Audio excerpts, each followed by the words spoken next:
Dahil Sabado ngayon, magkakalikot na naman tayo ng ating Honda Civic SIR na si Bush. Samahan nyo ako ngayong araw, boys. Let's go! Kahit umuulan, tol, walang makakapigil sa amin ngayong hapon! Marami tayong gagawin ngayong araw, guys, at isa-isahin natin. So, dito sa ating Honda Civic SIR, lalagyan natin ng coil jacket ito. Mamaya papakita ko sa inyo.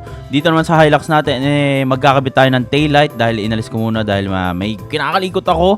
At maglalagay tayo ng race na sticker dito sa gilid, boys, kasi nung nirap yung ating sasakyan, wala na siya.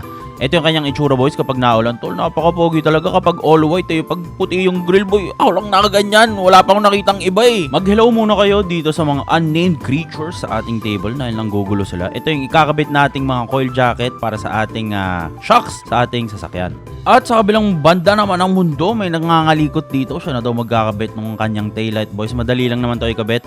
2 tornilyo na size 10 lang naman. Dito naman sa SIR, boys, ito yung kanyang current na tindig, pogi. At ayan, tol, nakabit naman na maayos yung ating taillight. Pero kinang na, sino ba kasi nagdidikit ng mga ganitong sticker dito sa ating sasakyan? Kutsa pati RFID, tinakpan pa! Medyo kakaiba tong trabaho na to, guys, kasi hindi ko naisip na kailangan ko pala bumili ng specific na pangtanggal ng lug nuts para dito sa mga long stud natin.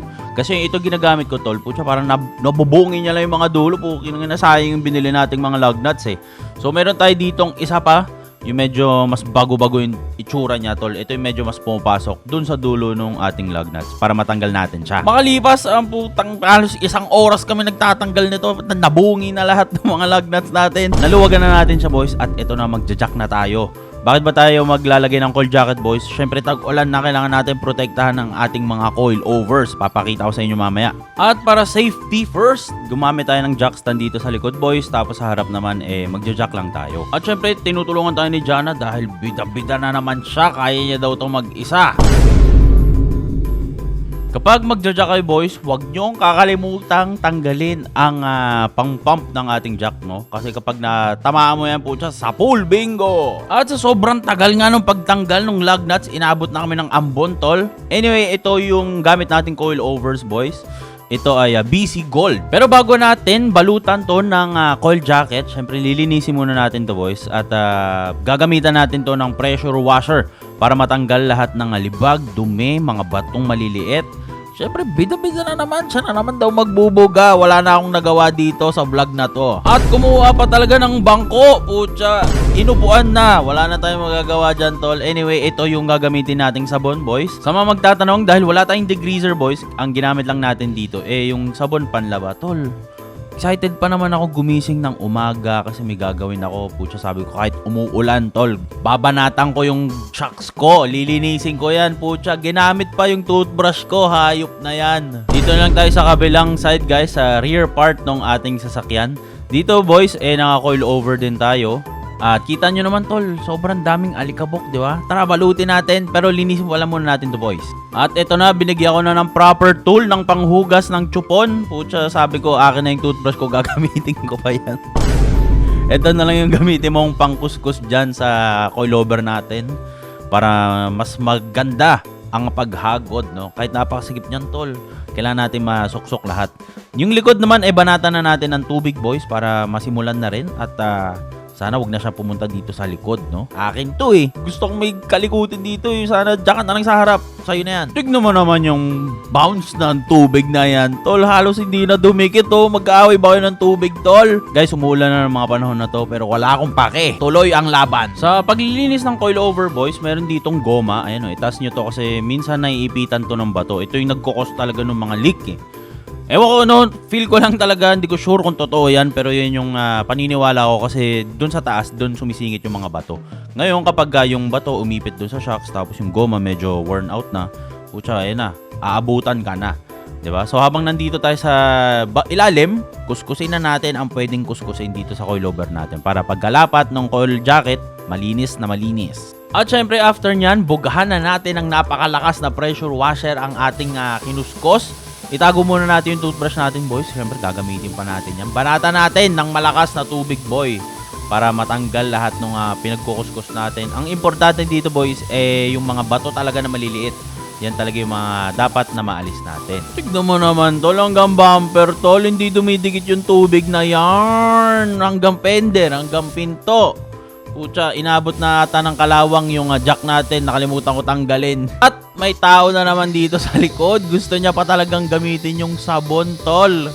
Nag-formulate pa yan siya. Sabi ko, tol, okay na yan. Huwag mo nang bugahan ng sabon, pucha. Makulit. Hindi pa tapos. Puta, binanatan pati yung harapan. Tol, okay na yan. Lumalakas na yung ulan. Gusto ko nang ikabit yung gulong, tol. Magpapatuyo pa tayo. Tama na, please. All jokes aside, boys. Ganito yung mga dapat na asawahin nyo, tol. Pucha, yung marunong magkalikot. Hindi yung panay sakay lang sa kotse. Okay, so ito yung gagamitin nating coil jacket. Again, salamat Coil Jacket Manila sa pagpapadala ng iyong produkto, tol. Gamit na gamit ko to sa lahat ng SR natin, kay Barak, kay Osama, at dito kay Bush. Meron lahat silang coil jacket, boys. Bakit ba tayo gumagamit nito? Syempre dahil tag-ulan na nga. Putya, na zoom in pa sa mukha.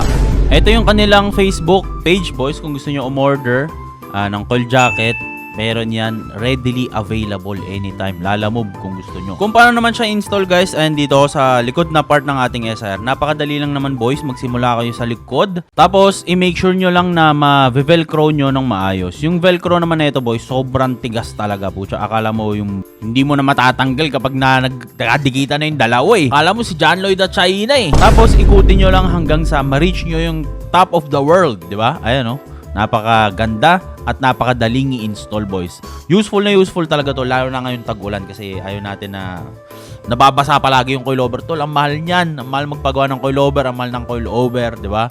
So, ayun, boys, so napakadaling ikabit. Ito naman yung itsura, yung gawa niya, parang mas maganda yung gawa niya. Ba't ganoon? At ikabit naman natin yung ating mga lug nuts, tol. Ang saya sana nung part na to kasi akala ko tapos na. Puta, naalala ko meron pa pala sa kabilang side. Puta, nakakapagod na, ang sakit sa likod.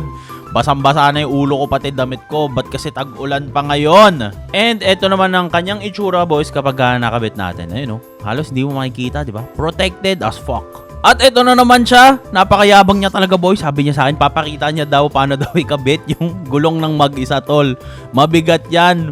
2,550 na champiro yan, tol. Ang bigat niyan. Tinuturo ko sa kanya, boys, kung paano niya makakabit mag-isa dito. Medyo mayabang kasi siya eh. Ayun, so kailangan natin ipakita, tol. Hindi nga madali yan, lalo na't basa. Tapos madulas pa yung mga kalsada natin, tol. Ayun, no. Ang hirap na yan siya. 3 days na kaming nagkakabit dito. Hindi pa rin kami nakakapasok sa loob ng bahay. Napagod na, tol. Ayan, oh. Ayaw niya na daw. Pagod na. Pasok na daw siya sa loob. Makalipas ang 5 minuto po siya, lumabas na naman. Nakakalikot na naman dito. Ayaw tumigil. At syempre, yung process naman sa kabilang side, same thing lang dun sa ginawa natin kanina. Hindi ko na vinlog kasi parehas lang naman yan. At halos makatapos ang another 1 hour ng paglilinis at pagkukuskos. Ito na naman, lumabas na naman siya. Tapos na natin linisin ang ating sasakyan, boys. Bababa lang natin to. Papakita ko sa inyo ano yung naging finished product natin ngayong araw. Fitment check! Pang! Tingnan mo naman yung lapag niyan, boy. Napaka-pogi talaga ni Bush. Dito na nagtatapos ang ating kalikot maghapon. Ang ginawa natin, nakabit na natin mga coil jacket, nakabit na rin natin yung taillight ng ating Hilux, at nakabit na rin natin yung ating race sticker. Kaya tapos na tayo, boys. Paalam, dito na nagtatapos ang ating vlog. Joke lang, magkakarawash mo pala ako, tol. Kahit umaambon, magkakarawash ako. Walang makakapigil sa akin. Tignan mo naman kasi yung timbang nung tubig na yan sa bato ng hood natin, tol. Hindi halos dumikit. Nagbabanlaw lang tayo, boys, kasi syempre ayaw natin matuyo ng acid rain. Tapos pupunasan lang din natin to. So again, kung naghanap kayo ng coil jacket, boys, ito yung kanilang Facebook. Salamat sa Coil Jacket Manila. Salamat kay Jana sa napakayabang nating girlfriend. Salamat sa pagtulong. Amen. Let's go!